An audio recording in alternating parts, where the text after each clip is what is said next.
It is the Banner Ravens podcast. Paul Mancano and Jonas Shaffer live on a Monday in January. We got a lot to talk about here on today's show. We're going to talk about the news from this morning about the Buffalo Bills parting ways with their head coach, how that affects the Ravens head coaching search. We're going to discuss the latest with the Ravens head coaching search, a couple names added to the list that we have had it not yet a chance to talk about, so we'll talk about them. And then we're going to be joined by the Athletic's Zack Rosenblatt to discuss one Robert Saleh and his candidacy for the Ravens head coaching opening. All that and much, much more. But first, let's get a quick word from our sponsors. For the fifth year in a row, Toyota is the best resale value brand according to Kelley Blue Book's KBB.com, including the 2025 Grand Highlander, best in resale value for midsize SUVs. Toyota, let's go places. All right, Jonas, you were a little bit concerned, I think, that we wouldn't have enough to talk about on this podcast episode. And then the NFL just gives us news. It just comes to our aid this morning as the Buffalo Bills, after their devastating playoff loss to the Denver Broncos, fire their head coach, Sean McDermott, after 9 seasons, after going 98-50 in those 9 seasons, could not get that Buffalo Bills team over the hump. And he is now one of the coaches who is available to all NFL teams who are looking for head coaches. And that is now 8 teams, 9 teams. I think it's 8 teams because 2 teams have filled their vacancies. The New York Giants, of course, hire John Harbaugh, and Kevin Stefanski goes to the Atlanta Falcons. So there are now 8 teams looking for head coaches as we sit here on January 19th. Have you ever seen a coaching cycle quite like this one? I have not, and this is the first time I've really paid close attention to a head coaching carousel, because the Ravens have been a stable organization until this offseason. From ESPN, 10 NFL head coaching changes this offseason, the most in a single hiring cycle since there were 10 before the 2022 season, and tied for the most all-time, along with the offseasons heading into the 1978, 1997, and 2006 seasons. So you are seeing a lot of turnover. You're going to see a lot of names, probably a lot of retreads. It's almost starting to remind me of, the Premier League in soccer, where you just get these teams who are like, just get a little bit of a rough patch, and then they get rid of their head coach and they go find someone who basically lost his job for the exact same reason. Obviously there's a little bit more of a, up and coming class in the NFL than there is in top flight soccer, but there is still a tremendous amount of upheaval at places that we long considered stable, like Pittsburgh, no Mike Tomlin; Baltimore, no John Harbaugh; Buffalo, no Sean McDermott. Look at New England. I know it's been a couple seasons now, but no Bill Belichick. It's just all the old guard is being pushed out to make way for a new guard that might be better, but it also might be drastically worse. Yeah, and can't prove this, but I don't know if the Bills do this if the Ravens don't fire John Harbaugh, because I really think that was such a seismic shakeup from a team that nobody expected to fire their head coach this offseason. And it showed that even teams that are successful, that have a lot of recent success, it's trendy now just to move on from head coaches. I think it's a copycat league, and I think that there is a chance that it made it easier for the Bills to part ways with Sean McDermott, even after reaching the divisional round. In terms of his candidacy, we've seen the Ravens interview 16 candidates so far. Should they add a 17th to the list? Would you be interested in Sean McDermott? So, well, I guess you could still consider it 16 candidates because Kevin Stefanski is now off the board. But Sweet 16 sounds a little bit better than Sweet 17. So just for like pure aesthetic considerations, I think they should stop at 16. And also, I'm sick and tired of writing basically the exact same thing about all these retreads and all these defensive coordinator candidates. Just let's pick a 4 or 5. Let's move on. You're doing a great job of it on thebanner.com, where people can subscribe $1 for 6 months. All right, let's talk about the fact that John Harbaugh has found a new gig, and that is with the New York Giants. Are we in for a good second act, a good final act here from John Harbaugh, with something that we saw from Andy Reid after he went from Philadelphia to Kansas City? Or are we going to see something like we saw from Pete Carroll this past year with the Las Vegas Raiders, where he comes out of retirement? He's already been a Super Bowl winning head coach. and it's just not a good team. It's not the right fit, and everything flops. Jonas, you wrote about this. What kind of second act, if you had to guess, do you think is in store for John Harbaugh? Will it work with the Giants? I don't think he's going to be one and done like Pete Carroll. I also don't think he's going to set himself up for multiple Super Bowls like Andy Reid. So I think it's going to be somewhere in between. I guess what I'm just looking for is he going to be there in time, or is he going to be there long enough for the Ravens and Giants to meet each other in 2028, assuming that they don't meet in the Super Bowl? I think that would probably be the marker of a successful early tenure. Like, can you make it to the third year? Can you make it to the point in the calendar when the Ravens and Giants actually play each other? Obviously, in that window, you still have the team-friendly rookie contract of Jackson Dart. We don't know what he can be ultimately in this league. I think there was a lot of promise this rookie year, but you also have him running into things every other game. I think he had a concussion check in half of his games as a Giants quarterback. The defense has a lot of holes to fill. The offensive line, I think, could be good, but I think they have a couple guys potentially hitting free agency. The skill talent could be pretty good with Malik Neighbors. Maybe they retain Wan'Dale Robinson, Cam Scatterbo, another guy who's liable to run into things and give himself some long lasting damage. But it doesn't take a whole lot to turn these franchises around. You look at what Mike Vrabel did with the Patriots. You look at what Liam Cohen did with the Jaguars.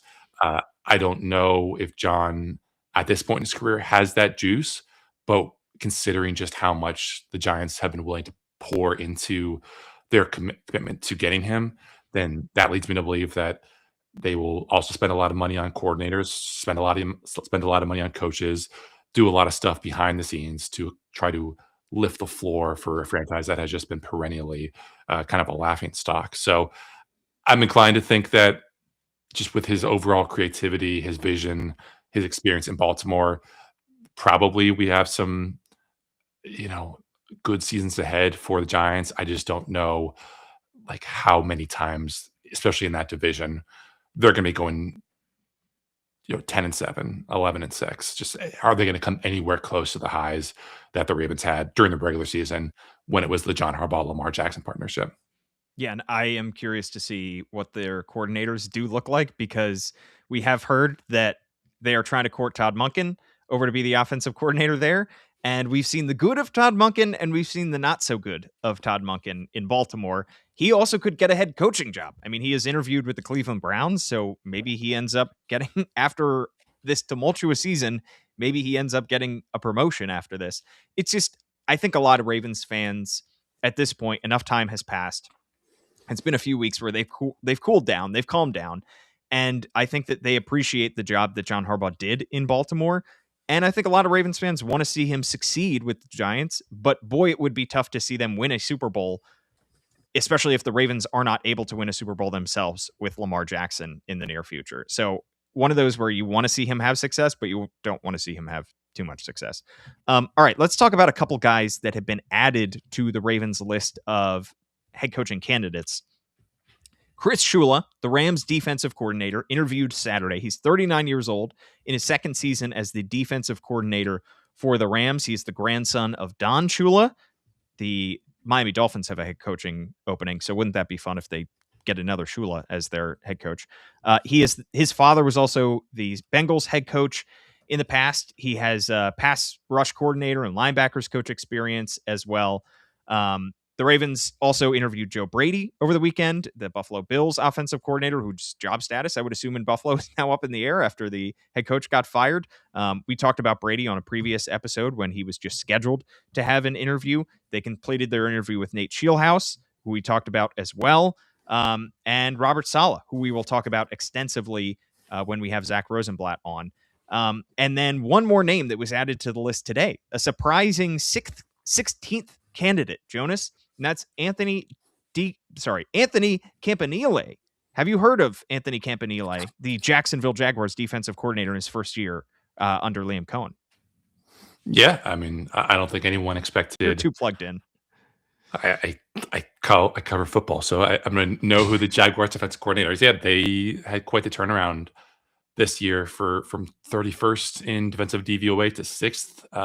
Obviously it did not end well for them in that loss to Joe Brady and Josh Allen and Sean McDermott and that Bills team, but that was a very, very impressive turnaround. I know Trevor Lawrence got all the headlines and Liam Cohen and what they did to, finally give him some structure and some consistency there. But Campanile coming in, first year as a coordinator, spent last year in Green Bay. Before that, worked for a couple of years in Miami. Got to learn the ropes from Brian Flores. I think you see some of the roots to Brian Flores. You see some of the ties to Jeff Hafley, the Packers defensive coordinator, who's also a hot head coaching candidate this cycle. Campanile doesn't have quite that juice. I think the only other interview that he's done so far is with the Miami Dolphins, but he's a guy who, like, when he brings pressure, it is very, very hot and heavy.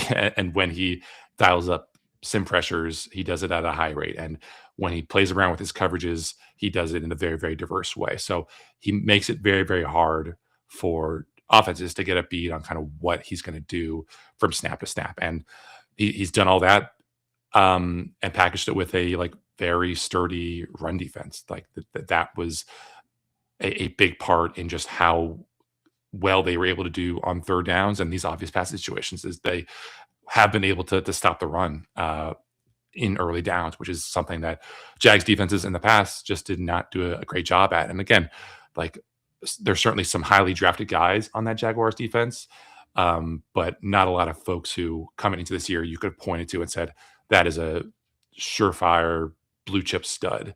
And the fact that he was able to get this much out of them, it's possible that he just comes in and blows the Ravens away in their interview. But as with a lot of these candidates, just like a matter of, one, do you have the X's and O's brain to like prove to Steve and Eric and Sashi that this is going to be something that's more than just a flash in the pan success? Because what this Jaguars defense did was a lot of turnovers, and as we all know, turnovers are pretty volatile from year to year. And then also just like, do you have the connections? Do you have the experience in this league to put together a staff? Because going from Miami to Green Bay to Jacksonville has maybe exposed you to enough guys that you can, get a good posse of folks to work with. But it's not like he has the connections of a Robert Saleh or a Vance Joseph or, even a Jesse Mentor. So that's going to be something that I think would be hard for him to kind of explain away during the interview process. Yeah. In terms of Chris Shula, 39 years old, what do you see? What do you like? Just, this is a Rams defense, a lot like this Chargers defense, that they have not spent a lot of money on it because it's a very, very young defense. And I think we all saw, anyone who was watching that Bears Rams game yesterday, like, it was not Matthew Stafford and that Rams offense that impressed. It was this Rams defense. And to get the best play out of a kind of journeyman linebacker like Nate Landman, to turn the career around of someone like Emmanuel Forbes, to find all of these, to hit on all the, well, obviously it's not him doing the picking, but to integrate the first, second, third, fourth round picks that they've gotten for their defensive line for the pass rush and have it come together and be one of the best pass rushes in the NFL, despite them having lost a just, defensive force unto himself and Aaron Donald, is really, really impressive. Like, if you think back to that game between the Rams and the Ravens earlier this season, like, they didn't need to blitz Cooper Rush because they could get home with 3 or 4 guys pretty consistently. So obviously that name, I don't know if it's going to be an albatross around his candidacy or something that opens doors around the league. Obviously there's connections to the Baltimore Colts history with that Shula name, but the fact that they have gone from, I think like bottom 5, bottom 6 in the NFL in DVOA last year in Shula's first year as coordinator to top 5 this year, it's up there with Campanile for one of the biggest turnarounds in the NFL. And obviously pretty much anyone who works with Sean McVay, I think, comes into his next spot with a lot more professionalism and a lot more competency than he would otherwise, because he asks a lot of these these coaches, a lot of these coordinators, he puts them through the ringer, and they come out smelling a lot better as a candidate than they would otherwise. So it's still tough to kind of divorce like what he's doing from what just the overall competent operation in LA and Sean McVay has done for that defense. But it's very, very impressive just what they've been able to do in this short of time with as few like blue chip veterans on that roster as there are. Yeah, we can't forget that before he won a couple Super Bowls with the Miami Dolphins, Don Shula was the head coach of the Baltimore Colts between 1963 and 1969, and an NFL champion in 1968. So it would be maybe not as much of a connection for the Shula family, but certainly there is a big connection in terms of Baltimore and that family. All right, Jonas, let's give our listeners, if you're listening anywhere on Spotify, Apple Podcasts, anywhere those good places, write us a 5-star review. Give us a thumbs up anywhere that you're listening. If you write us a 5-star review, I will read it after you're on the show. And our viewers, if you're watching on X, Facebook, and YouTube, do the same. Let's give them our top 8 candidates for the Ravens head coaching job. Now that this list has been expanded, do you have an idea of the guys that, and look, we are at a huge information deficit. We're not sitting in on these interviews. We don't know what's being pitched by these candidates to Eric DeCosta and company. But just based on resume, just based on vibes, who really stands out to you in terms of these candidates? Let me go from number 8 to number 1, just with a quick line about each. Anthony Weaver, number 8, not a great tactician based on what we've seen from the Dolphins defense, but I think he'd be a guy who, knows the Ravens way of doing things. He's a great culture setter, a guy who might be better as a head coach than he has been as a defensive coordinator. And obviously that Dolphins defense, injury depleted by trades, just not a great front office operation there. Kind of left him a little bit by the wayside. Number 7, the Rams passing game coordinator, Nate Schillhouse, a guy who seems like the Ravens might want for a second interview.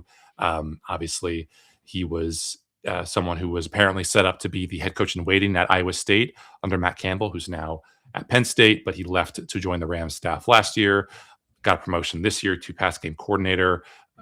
We see just what this Rams offense was able to do with a bit of an unconventional offense, a lot of 13 personnel, a lot of 3 tight end sets, but they still found a way to be explosive. Matt Stafford, obviously in the top 2 for MVP consideration there.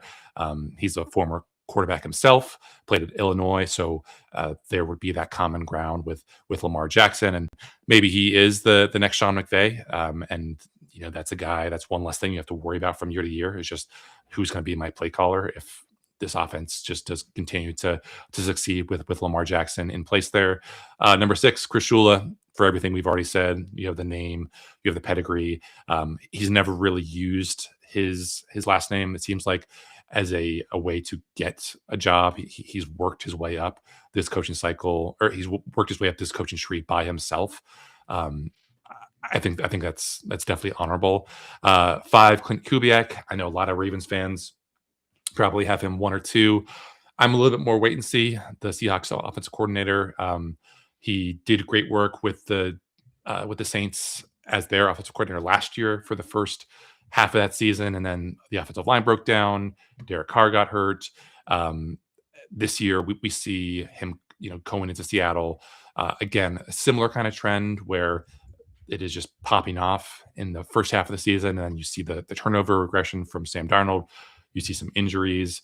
The offense isn't explosive as it once was. Jackson Smith and Jigba tails off a little bit. Obviously, he's still finished number 1 in the NFL in receiving yards. A little bit handicapped by his offensive line there, but he brings that Shanahan tree, wide zone, play action, bootleg influence. I don't know if that's a great fit for Lamar. I think that's something that maybe we can talk about in a future episode, like whether the Ravens should be leaning to more under center stuff because of Lamar's perhaps diminishing athleticism, or you still want to get a lot of shotgun and pistol influences on this offense so you can make use of his creativity in the most ways possible. But I think obviously Clint Kubiak, with his dad having the connections to the Ravens as a former offensive coordinator here himself, definitely one to watch. Number 4, Mike McDaniel. What he was able to do with that Dolphins offense defense wasn't great, the culture wasn't great, but just get career best play out of, Tyreek Hill, out of Tua, out of Jalen Waddle, out of all those running backs. I think it's really easy to imagine just all the creative ways that he could use a Derrick Henry with a Lamar Jackson, with a Zay Flores, with even a Keaton Mitchell or Justice Hill, and just be able to take advantage of what I think could be a pretty good Ravens offensive line if they take care of business this offseason with Tyler Linderbaum. I just think it's a very, very entertaining possibility. And it's clear that he loves football. It's clear that he knows how to teach concepts and teach the why behind what his offense wants to do. And, with his connections around the league, maybe he can bring in a pretty good defensive coordinator as well. Number 3, Brian Flores. I think for me, as the Vikings defensive coordinator, he's shown himself to be like one of the best coordinators, one of the best play callers in the league, full stop. What he does for that Vikings defense is very player driven. Like he gives a lot of latitude towards players to make calls, to read certain things out, and to be fluid and reactive and just very much on the go. And so I think that's a mark in his favor, that it's not just him being, this kind of whiz kid defense coordinator. He's empowering his players, and I think that's a very, very important thing. Again, a guy who I think has done more with less than a lot of other coaches around the league. But for me, the big question is just how much of a red flag is what happened in Miami to his candidacy, and who would he bring in as his offensive coordinator, because there's not an obvious candidate for someone that he's worked with. Number 2, Jesse Minter. He has the Ravens ties. He's done a lot of great work in LA with that Chargers defense. Top 10 defenses the past 2 years, despite not having an overabundance of talent, found a way to unlock Odafe Owe, is able to defend the run with light boxes. They, a lot of the same traits that make Mike Macdonald a obvious head coaching candidate, I think, apply to Jesse Minter. But obviously, you still have some questions about, can he lead a room? Can he lead a locker room? Can he put together a great staff? And how sustainable is this defense in this modern NFL? I think it's probably set up for success, but just something to watch. And then number 1, Robert Saleh. I think what he did with that Jets defense in his final 2 full years there was really impressive. They were an elite defense, and the Jets defense just completely bottomed out once he left. And even if he doesn't have the goods as a defensive play caller, when you compare him someone to a Brian Flores or Jesse Minter, I just think his connections to the Shanahan tree and his work in Green Bay last year as a consultant would open a lot of doors for getting a really, really good offensive coordinator in there. And even if it is just 1 year of Mike McDaniel, who, obviously we're going to talk about with Zach, they work together in San Francisco. They're very close. That would be, I think, a home run combination. Robert Saleh, head coach, Mike McDaniel, offensive coordinator. Is it the best setup for long-term success? Better setup than any of these other coordinator candidates? That is to be determined. But if you are bringing in the guy to win now, I think the combination of Saleh, McDaniel would just do wonders for what this team could be, and raising their floor, but also boosting their ceiling to, I don't know, like as high as it's been in this Lamar era. It would be, I think, a really, really exciting duo. But again, for how long? Yeah, you could just throw these names and maybe a couple others in a hat and ruffle them together and say, pick one. It's the difference between number 1 and number, 6 is so small as to be basically imperceptible. Yeah, there's no Ben Johnson. There's no, John Harbaugh is pretty much the jewel of this head coaching carousel. There is really no guy out there that I'm banging the table for just based on resume and vibes. And we're not in these interviews, and there are sure to be gems in this group that we just don't know about because we don't know what they're saying in the interviews. We don't know what they're like behind the scenes. We don't know how they are coaching these teams. We don't cover these teams on a day in, day out basis. So we are kind of just going off of what we know about these guys. My biggest concern when it comes to hiring a defensive head coach is, even if you get that offensive coordinator, how long are you going to get that guy for? Because anybody who is coordinating an offense with Lamar Jackson, Derrick Henry is going to pop up on, if he's doing his job correctly, he's going to pop up on head coaching searches in a year from now. And Mike McDaniel's already getting head coaching offers from other teams. So if he has another successful year as an offensive coordinator in Baltimore, for sure some team would want to hire him a year from now. So you really only could be getting that kind of pairing for a year. I'm going to give my top 8 also in reverse order, and it's a lot of the same names, Jonas. I'll start from the bottom with Sean McDermott, who the Ravens have not interviewed as of right now, but could. I think you have to just look at that resume, the fact that he won basically twice as many games as he lost, and you have to at least bring him in the building and have some conversations with them. He beat the Ravens in the playoffs a year ago. There's a lot to like there. Jesse Minter is my number 7 candidate. Vance Joseph is number 6. I know he didn't make yours, but I look at the job that he did with the Denver defense the last couple of years, and you can't help but be impressed. Robert Saleh is number 5, and he is lower on my list because of some of the great reporting that our guest, Zack Rosenblatt, did with Diana Rossini a year ago with The Athletic. He wrote about how sources said that behind closed doors with the Jets, Robert Saleh was complaining about his bad luck, how he was overly concerned with his job security, and his battle cry became, what do you expect? You know, we have had terrible quarterback play. We lost Aaron Rodgers. He became paranoid about leaks. I think it would work in a smaller market, but I really have some concerns about the kind of stuff that we heard about Robert Saleh, and we'll get Zach's thoughts in just a bit. Chris Shula is my number 4 candidate because I look at the last couple of years with the Rams. I think that defense has shown to be excellent, and it would be a fun story bringing back, another Shula. Brian Flores is number 3. I have concerns about what we heard from Ryan Fitzpatrick, which we talked about on a previous show, about the culture that, became instilled in his last couple of years in Miami, and whether he really did alienate some members of his coaching staff or not. Clint Kubiak is number 2 for me. I am just looking at offensive guys first, because I really do think if you can find a model that works, it is hiring an offensive first guy who is going to be in charge of Lamar Jackson for years to come. You don't have to worry about staff turnover. You have a good system in place, and you can, if he is bringing a good quality defensive coordinator with you, that guy's probably not going to get hired by another team as a head coach as frequently as maybe an offensive coordinator would. And then number 1 is probably somebody who I don't think a whole lot of Ravens fans would be psyched about, but that's Mike McDaniel. I don't know how much you can blame the failures in Miami the last couple of years on him. Tua Tagovailoa has shown himself to be not a great quarterback, despite the fact that I think Mike McDaniel made him work with all of his deficiencies athletically, with all of his injuries. I think Mike McDaniel was able to do remarkable things with a much, much worse quarterback. I like his personality. I think that he has a relaxed vibe. I'm just fascinated to see how it would work in Baltimore. And yeah, it would be ideal if you could get a defensive first head coach like Robert Saleh and pair him with Mike McDaniel, but as an offensive coordinator, but you just can't plan on that. So to me, that's why I would prioritize Mike McDaniel. Jonas, what do you think of my list? Love it. Perfect. All right. We are going to get Zack Rosenblatt of The Athletic on after another quick break.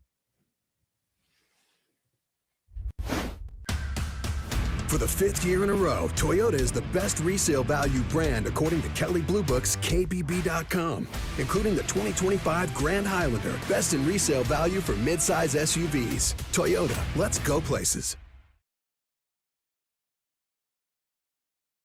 Cool. 3, 2.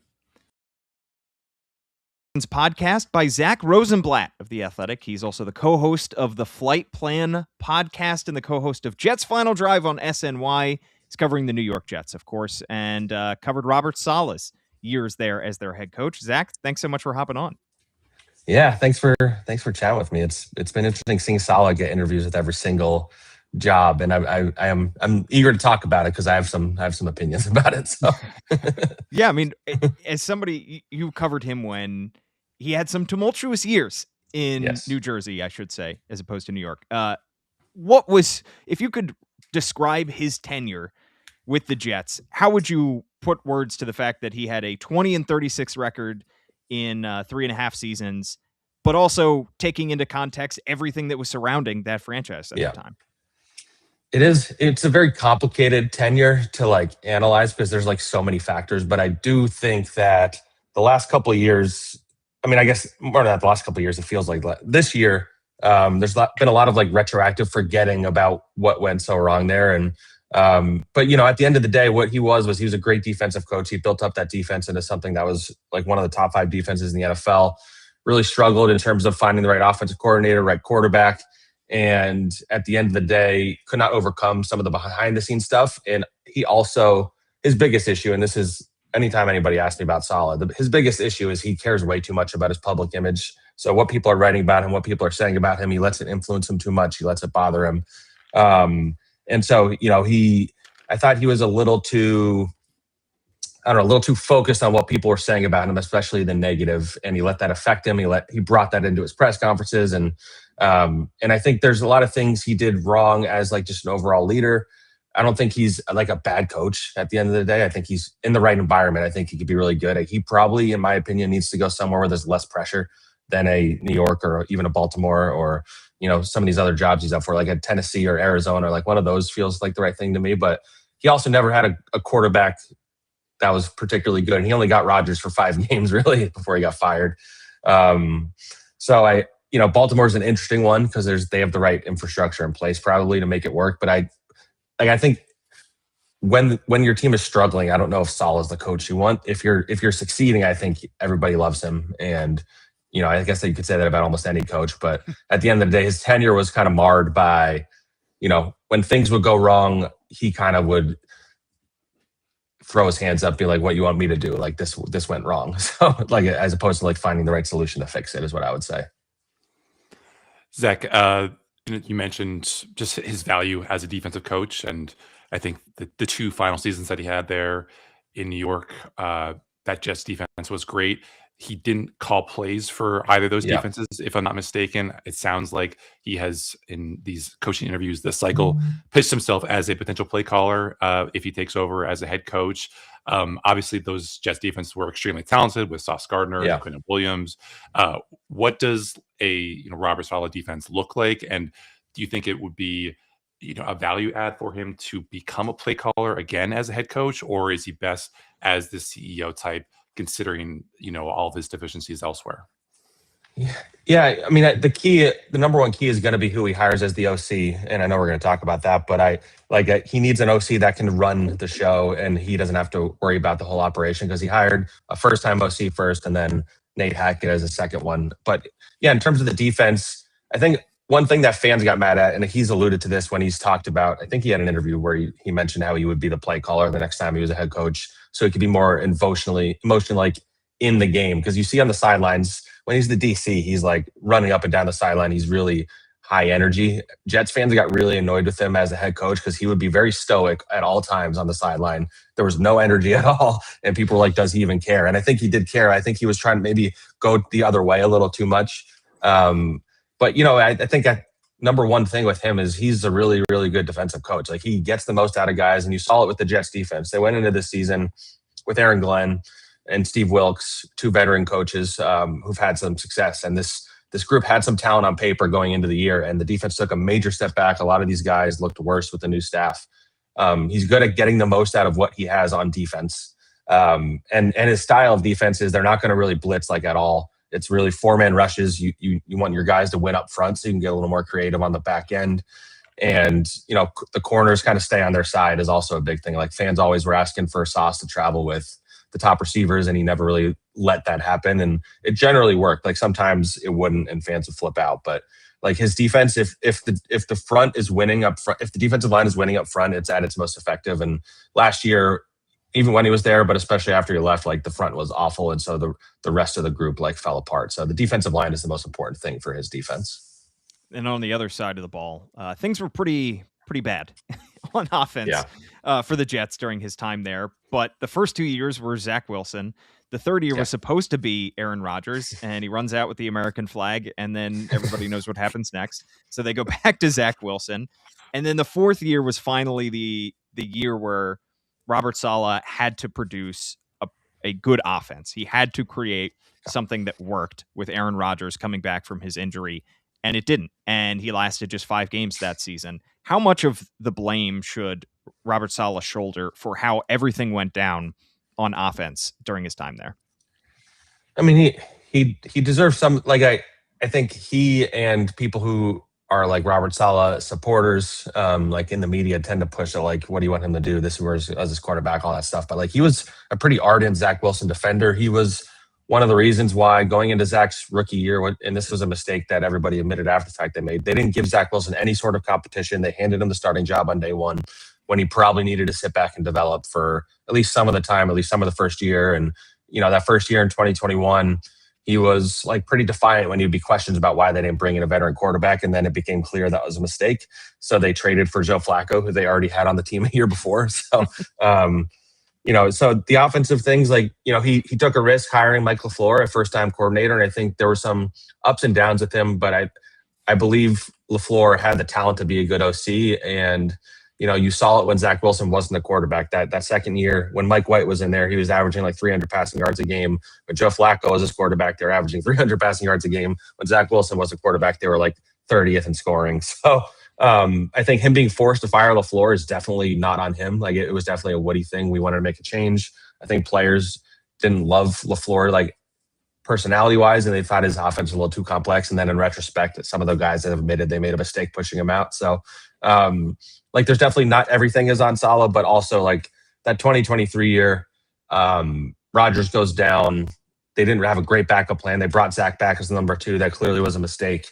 And when Rodgers went down, like literally behind the scenes, they threw their hands up and they were like, we just need to get through this season and get to next year. Like, it was like they gave up, and that started with Saleh at the top of the organization. That's, it's possible if Saleh learned the right lessons from the failures in New York, but I'm curious to see how he'd handle himself especially when you have Lamar at quarterback. Let's say he gets the Ravens job, you have Lamar. If you're losing with Lamar as your quarterback, like, you don't really have excuses at that point that he used to. So, yeah, that 2023 season, they go 7-10. Just looking back now, it seems like that was the beginning of the end for the Saleh tenure. Obviously, you and Dan Rossini did a great deep dive on just went wrong, and it kind of heralded the premature end to his 2024 season. When you think about everything you guys learned in the reporting of that story, and maybe like how it would apply to, say, a Ravens job where you are coming in with the expectation to win big, to win quickly, what sticks out to you just about like what could potentially be some of these tripwires for someone as respected as Saleh, but coming in under a situation where you are in a lot of pressure, even if it isn't in a media market as crazy and pressure packed as the New York, New Jersey one? I mean, I think that would be my biggest question for him, is how he handles that. I would say as they got a lot of hype, especially going into 2023 to get Rodgers, you hear him talking to him about, like, in interviews, like, we're one of the X amount of teams that can win a Super Bowl. Talking about themselves as Super Bowl contenders, like that's the number one thing you don't do as a coach. You don't put those expectations on yourself. You want to win the Super Bowl, obviously, but saying we can be one of those teams, then that puts an even bigger target on your back. And so I would hope the biggest lesson he would learn as he goes into his next job is, okay, yes, we have Lamar, we have all this talent, whatever they add this offseason. But don't talk like that. Like, just talk about one day at a time. Like, as corny as it sounds, like, don't say too much. Don't let the public pressure get to you. And, I think he went in with the right plan a lot of the times, but he just like would get thrown off by all the attention and all the negativity and all that stuff. And so I am just very curious to see how he'd handle a situation where from day one, he'll be going in there with an expectation to win. Whereas when he went into the Jets, he had nothing on the roster. Like, they were going to be bad in 2021, no matter what. Their defense was 32nd in the league that year. People were calling for his DC to get fired. He stuck with them, and then it turned around a little bit. So, going in from day one with those levels of expectations, like, I don't think he handled it great when they had those expectations in New York. So I'm curious to see what that would look like here, or in Baltimore, I should say. Yeah, in terms of an offensive staff to build around, obviously you have to be confident in whoever you're hiring, especially if you're hiring a defensive coach, that he's going to bring somebody with him to be a good offensive coordinator, especially in that first year. The connection to Mike McDaniel is obviously an interesting one. How close would you say those two are between Saleh and McDaniel? And if McDaniel strikes out this time around in terms of finding a head coaching job, would you expect Robert Saleh to go to Ravens ownership and in interviews say, "Hey, just so you know, I'm trying to bring Mike McDaniel with me"? And do you feel like they could build a competent offensive staff? Yeah, I do. I mean, him and Mike McDaniel and Robert Saleh are like best friends. Like, they're very, very close. So the problem is McDaniel has interest from every opening, appealing OC jobs. The Ravens one is definitely appealing because you have Lamar and he has a relationship with Saleh, which definitely helps. So I'd be curious to see, like, if he doesn't get a head coaching job, would he prioritize being with Saleh? And I do think as when Saleh went into this coaching cycle, I think he went in with the intention of pitching Mike McDaniel as his guy. I don't know if he has it on like absolute authority that he'd be his OC or not, but I think that would be the number one likelihood. And then after that, like, I don't know, would he try to get Mike LaFleur back into the mix with himself? Like, he's been in LA the last few years, but he doesn't call plays. And I think McVay, they have other guys on that staff that could replace LaFleur in theory. So he'd be another one I'd have my eye on if he doesn't get a head coaching job. And then you just generally want to look at either the Pete Carroll or the Kyle Shanahan coaching trees. That's kind of where Saleh comes from. Those would be the kind of names to look at candidate wise, whether it's like the Kubiak that's in San Francisco or somebody I'm not thinking of right now. That's he digs into that coaching tree, and he is also willing to talk to guys who are not like tied to him. Like, I know when they were interviewing candidates to replace LaFleur, they had a lot of people who said no to them. But I remember Kevin Patullo actually was someone that he liked in that interview process. I don't know that he would hire him at Baltimore or if they have a relationship, and I don't think that would go over well. But like, he's a name that I thought of actually. Paul, thoughts on Patullo? None whatsoever. No creativity in my brain, just like no creativity in that offense. Zach, obviously you covered the Aaron Glenn hiring last year with the Jets. You've been with a couple of different franchises in that Mid-Atlantic corridor. I guess just like if you were to, put on the hat of someone who's leading a head coaching search and, set expectations for a fan base, like what is reasonable to expect during these kind of coaching searches? Like, is it realistic, for instance, to expect someone who's never coached with someone else to like be able to hire them as a coordinator? Like, is it realistic to expect a guy that could just completely change his stripes and do something kind of across his, just very, very much not his tendency? Like, is it more important to be a culture setter or someone who has great X's and O's? Like, when you kind of put together everything that you've learned about how these coaching searches go and what makes a good team. I know you haven't covered a whole lot of them in recent years, but what do you think kind of puts together like the makings of a realistic but also productive coaching search? It's a great question. I'd say something I've learned from covering coaching searches in general, but especially the Jets, is these teams tend to try and do the complete opposite of what they had in the previous coach. And I think that's a mistake. I think you should ultimately just be trying to hire the best coach. The Jets, they go Todd Bowles, defensive coach. They flip it. That didn't work. All right, let's go and get an offensive mind. So they go for Adam Gase, who, fans didn't like that from the beginning. You're like, okay, that didn't work. Didn't have a great personality that meshed with the locker room. Let's go back to defense and a guy who people love in the locker room. Okay, that's Robert Saleh. Okay, Saleh's a little soft on his players, and kind of, he's more like, oh, let's let the players lead themselves. We need to bring in a hard-ass coach. So we go Aaron Glenn, who's going to change the culture. So I think that's like the wrong route. I think teams go generally is just trying to do the opposite. Well, it didn't work with the other guy, so let's try the opposite. Maybe that'll work. Like the George Costanza, just do the opposite of like what you want to do. So I as I've covered the Jets this last year, which is pretty brutal, part of me thinks that if the right offensive-minded coach is there, I just think at the end of the day, you're saving yourself a lot of trouble by just getting a good offensive mind to lead your team, and that guy also calling plays, because number one, he's going to be setting that offense. It's not going to be changing year to year. Number two, you're not going to have to.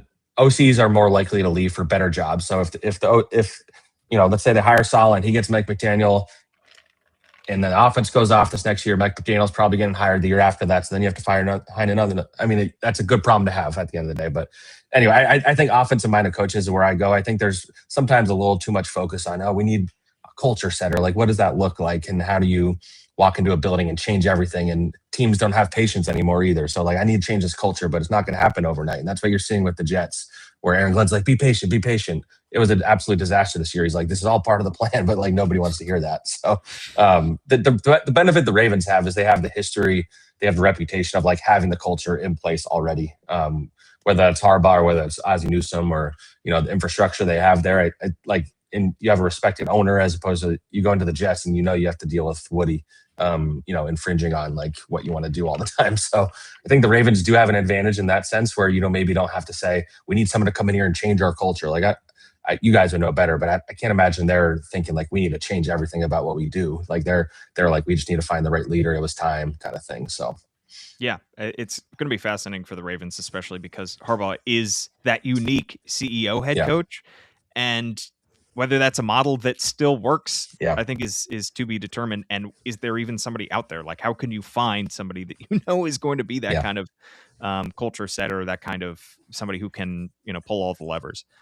Zach, thank you so much for joining us here on the Banner Ravens podcast. You can follow him on Twitter at Zack Blatt. Also the co-host of the Flight Plan podcast, co-host of Jets Final Drive. He's with The Athletic. Zach, thanks so much. I hope you get to enjoy your offseason, one without a head coaching search for the Jets. It has been a relatively, knock on wood, I shouldn't say that. It's been a relatively quiet offseason so far. But Wink Martindale might be the next DC, so little Ravens ties too. So. Oh boy, yeah. If you need us to go on that, Jonas could have some things to say. Thanks so much to Zach, and thanks so much to Jonas Shaffer, my co-host. I'm Paul Mancano. Thanks so much for tuning in, and we will catch you next.